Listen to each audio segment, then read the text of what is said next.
Chapter 4. The Carew Murder Case. Nearly a year later, in the month of October 18, London was startled by a crime of singular ferocity and rendered all the more notable by the high position of the victim. The details were few and startling. A maid-servant living alone in a house not far from the river had gone upstairs to bed about 11. Although a fog rolled over the city in the small hours, the early part of the night was cloudless, and the lane, which the maid's window overlooked, was brilliantly lit by the full moon.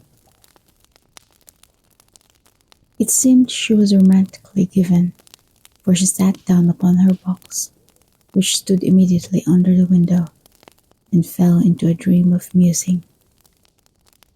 Never, she used to say with streaming tears when she narrated that experience, never had she felt more at peace with all men or thought more kindly of the world. And as she so sat, she became aware of an aged, beautiful gentleman with white hair drawing near along the lane, and advancing to meet him, another and very small gentleman, to whom at first she paid less attention. When they had come within speech, which was just under the maid's eyes, the older man bowed and accosted the other with a very pretty manner of politeness. It did not seem as if the subject of his address were of great importance. Indeed, from his pointing, it sometimes appeared as if he were only inquiring his way. But the moon shone on his face as he spoke, and the girl was pleased to watch it. It seemed to breathe such an innocent and old-world kindness of disposition, yet with something high too, as of a well-founded self-content. Presently her eye wandered to the other, and she was surprised to recognize in him a certain Mr. Hyde, who had once visited her master, and for whom she had conceived dislike. He had in his hand a heavy cane, with which he was trifling, but he answered never a word, and seemed to listen with an ill-contained impatience. And then all of a sudden he broke out in a great flame of anger, stamping with his foot, brandishing the cane, and carrying on, as the maid described it, like a madman. The old gentleman took a step back with the air of one very much surprised and a trifle hurt, and at that Mr. Hyde broke out of all bounds and clubbed him to the earth. And next moment, with ape-like fury, he was trampling his victim underfoot and hailing down a storm of blows, under which the bones were audibly shattered, and the body jumped upon the roadway. At the horror of these sights and sounds, the maid fainted. It was 2 o'clock when she came to herself and called for the police. The murderer was gone long ago, but there lay his victim in the middle of the lane, incredibly mangled. The stick with which the deed had been done, although it was of some rare and very tough and heavy wood, had broken in the middle under the stress of this insensate cruelty, and one splintered half had rolled in the neighboring gutter. The other, without doubt, had been carried away by the murderer. A purse and gold watch were found upon the victim, but no cards of paper except a sealed and stamped envelope, which he had been probably carrying to the post, and which bore the name and address of Mr. Utterson. This was brought to the lawyer the next morning, before he was out of bed, and he had no sooner seen it and been told the circumstances that he shot out a solemn lip. "I shall say nothing till I have seen the body," said he. "This may be very serious. Have the kindness to wait while I dress." And with the same grave countenance, he hurried through his breakfast and drove to the police station, whither the body had been carried. As soon as he came into the cell, he nodded. "Yes," said he, "I recognize him. I am sorry to say that this is Sir Danvers Carew." "Good God, sir," exclaimed the officer. "Is it possible?" And the next moment his eye lighted up with professional ambition. "This will make a deal of noise," he said, "and perhaps you can help us to the man." And he briefly narrated what the maid had seen and showed the broken stick. Mr. Utterson had already quailed at the name of Hyde, but when the stick was laid before him, he could doubt no longer. Broken and battered as it was, he recognized it for one that he had himself presented many years before to Henry Jekyll. "Is this Mr. Hyde a person of small stature?" he inquired. "Particularly small, and particularly wicked-looking is what the maid calls him," said the officer.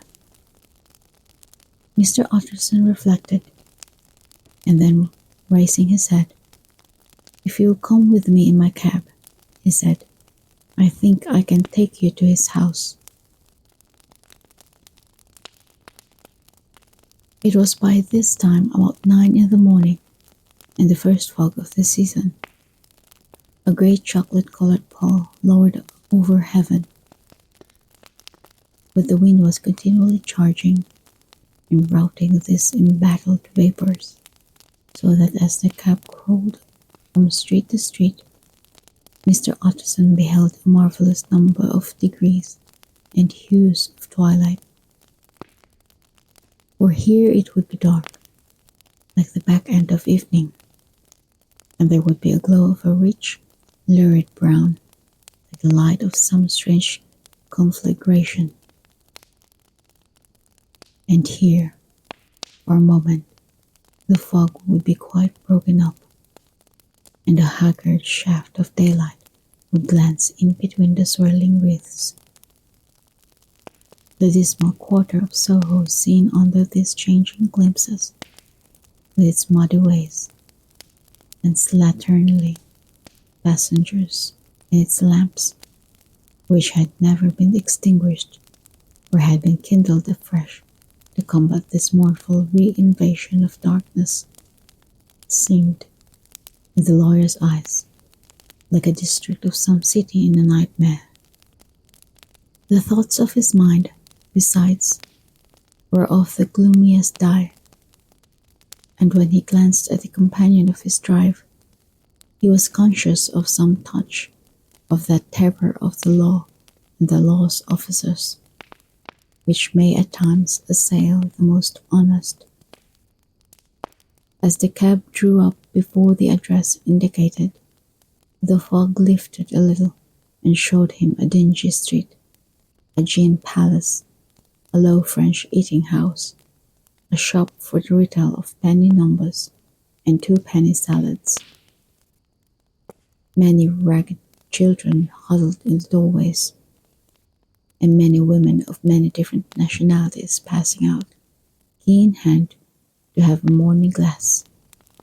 And the next moment the fog settled down again upon that bar, as brown as umber, and cut him off from his blackguardly surroundings.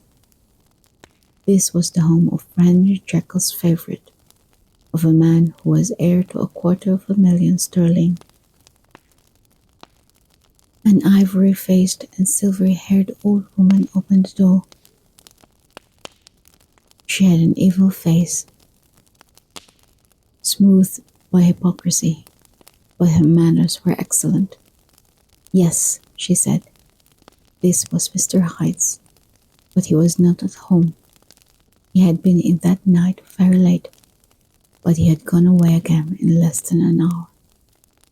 There was nothing strange in that. His habits were very irregular, and he was often absent. For instance, it was nearly 2 months since she had seen him till yesterday. Very well then, we wish you to see his rooms, said the lawyer.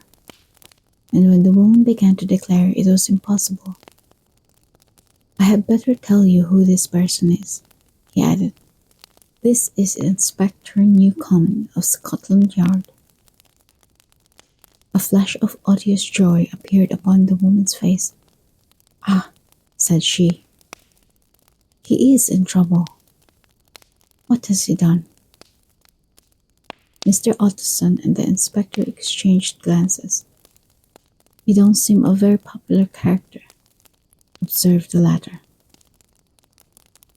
And now, my good woman, just let me and this gentleman have a look about us.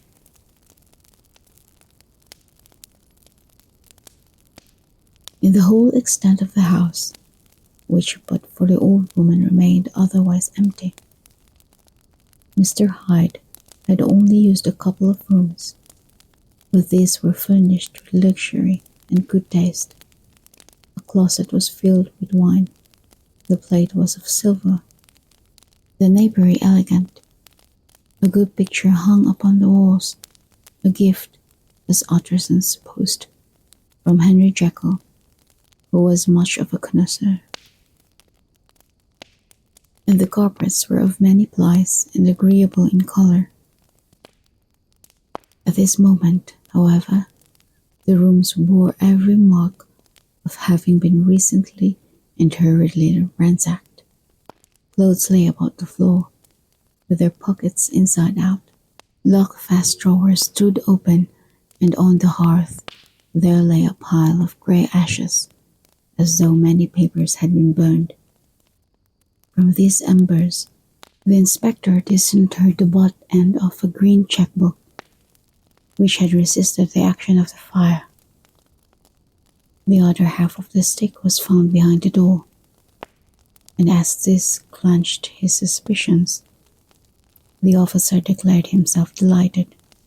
A visit to the bank, where several £1,000 were found to be lying to the murderer's credit, completed his gratification. You may depend upon it, sir, he told Mr. Utterson. I have him in my hand. He must have lost his head, or he never would have left the stick or, above all, burned the cheque-book. 1 month's life to the man. We have nothing to do but wait for him at the bank and get out the handbills.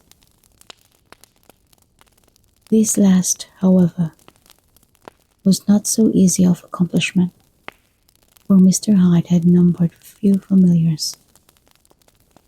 Even the master of the servant maid had only seen him twice. His family could nowhere be traced.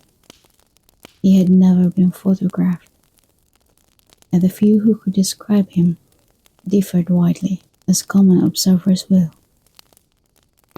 Only on one point were they agreed, and that was the haunting sense of unexpressed deformity with which the fugitive impressed his beholders.